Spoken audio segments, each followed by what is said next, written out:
Hello everyone, welcome back in कायाकल्प। तो आज मैं आप लोग के लिए लेकर आई हूँ हेड शेव की वीडियो।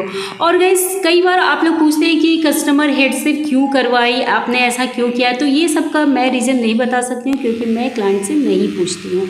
और आप लोग की बहुत ज़्यादा रिक्वेस्ट थी, इसके पहले जब भी मैं वीडियो डाली थी तो आप लोग की रिक्वेस्ट थी कि मैं ओरिजिनल साउंड के साथ वीडियो अपलोड करूँ। तो लीजिए, आज मैं आप लोग के लिए ओरिजिनल साउंड के साथ वीडियो को लेकर के आ गई हूँ।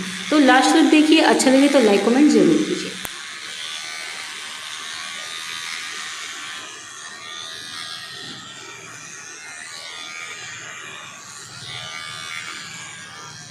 दर्द तो नहीं हो रहा तुमको?